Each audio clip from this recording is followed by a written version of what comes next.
देखिए, हम लोग सिटीजनशिप पढ़ रहे थे और कल हम लोगों ने समझा था कि ये वीजा कितने तरह का होता है, एम्बेसडर और हाई कमीशन, इसमें क्या अंतर होता है।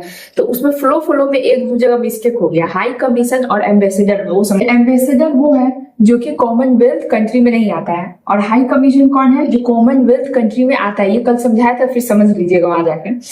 उसमें एक जगह हम बोल दिए थे, ये जो हमको बोलना था कि जहां जहां भारत का राजदूत है उसको हम लोग क्या बोलेंगे, हाई कमीशन। तो जहां जहां का मतलब है कि जो देश कॉमनवेल्थ का पार्ट होगा, ठीक है। बहुत सारे लोगों को दिक्कत होगी, जैसे मान लीजिए इंग्लैंड कॉमनवेल्थ है, कॉमनवेल्थ है, ठीक है।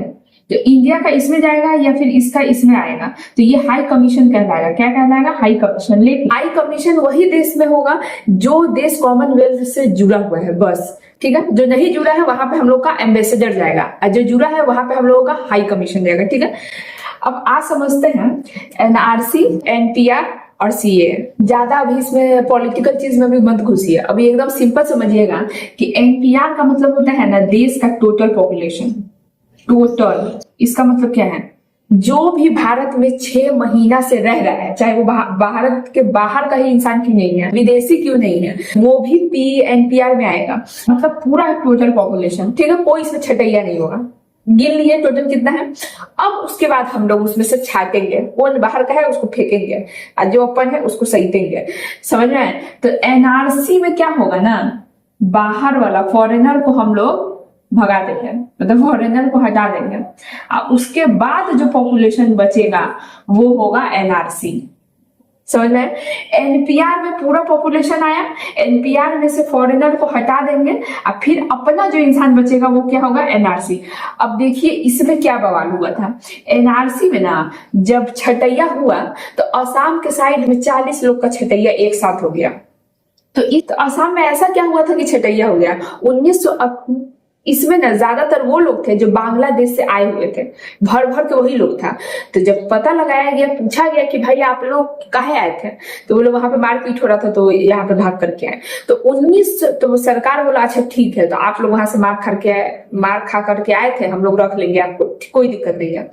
तो मार कब हुआ था, तो लोग बोला 1971 का लड़ाई नहीं हुआ था, याद आया, जो आप पाकिस्तान को धोए थे वो वाला लड़ाई। तो 1971 के लड़ाई से पहले जो लोग भारत आ गया, लड़ाई तो 1971 में खत्म हो गया ना, फिर तो देश आजाद हो गया, फिर तो आपको दिक्कत नहीं होना चाहिए था। तो 1971 के बाद मत आइएगा, उससे पहले आप आ सकते हैं। 71 में पाकिस्तान को भगाए, फिर वहां पे बैठा दिए शेख हसीना के पप्पा जी को, फिर तो वहां का सारा रूल रेगुलेशन ठीक हो गया, आपको तो वही रहना चाहिए था। तो 1971 के बाद मत आइएगा, वहां तो सबसे ठीक हो चुका था। 1971 से पहले जो आया हम उसको रखें। एनआरसी में क्या बोला गया, आप हमको डॉक्यूमेंट ला के दिखा दीजिए कि 1971 से पहले आपके पापा मम्मी यहाँ पे आए थे, तो हम आपको रख लेंगे। लेकिन अगर आप 1971 के बाद आए हैं तो हम नहीं रखेंगे। आपका देश सक्षम है आपको पालने के लिए, तो अब आप क्यों आ रहे हैं। तो अब देखिए सीए में क्या होता है। सीए में क्या रखा गया ना कि 2014 से पहले 31 दिसंबर 2014 से पहले जो इंडिया में आ चुके हैं, अब वो लोग आ चुके हैं जो धर्म के वजह से उनको सताया गया था अपने देश में, अब वो भाग करके आए हैं।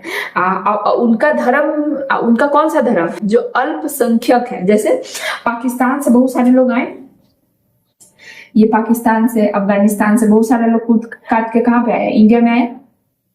तो इंडिया बोला ना आओ, कोई दिक्कत नहीं है, जो लोग धर्म के सताए हुए लोग हैं वो आओ। तो तुम धर्म के सताए हुए कौन है, जो कम संख्यक है। जैसे पाकिस्तान एक मुस्लिम देश है, तो वहां पे हिंदुओं को दबाया गया, तो हिंदू भाग करके आया, हम उसको रख लेंगे। लेकिन पाकिस्तान से मुस्लिम भाग करके आया, भाई तुम अपने स्वर्ग से क्यों भाग करके आ रहे हो, तो हम तो नहीं रखेंगे। एक तरह से धार्मिक एंगल बन गया कि मतलब सरकार डायरेक्ट नहीं बोल सकता था कि हिंदू आ जाओ, वो क्या बोला कि जो अल्पसंख्यक धार्मिक लोग सताए हुए हैं वो आओ, ठीक है। क्योंकि हमारे देश का जो संविधान है उसमें लिखा हुआ है कि आप किसी के भी साथ धर्म के नाम पे भेदभाव नहीं कर सकते हैं। तो इसीलिए ना गवर्नमेंट डायरेक्ट नहीं बोला, वो बोला कि जो अल्पसंख्यक है वो आओ। तो हिंदू, जैन, क्रिश्चियन ये सब दौड़ दार के कहाँ पे आए, इंडिया में आए। इधर से बांग्लादेश से भी कहाँ से आया, इधर आया। कानून लाया कि 2014 31 दिसंबर से पहले जो आ जाएगा उसको हम रख लेंगे, और इसके बाद अगर कोई आया होगा तो हम नहीं रखेंगे। तो यही फर्क है आपका सीए, एनआरसी और एनपीआर। एनआरसी और सीएए। एनआरसी जब था तो सीए लाने का अलग से दरकार नहीं था, आप इसी में अमेंडमेंट मतलब इसी में थोड़ा बहुत चेंज करके आ सकता था।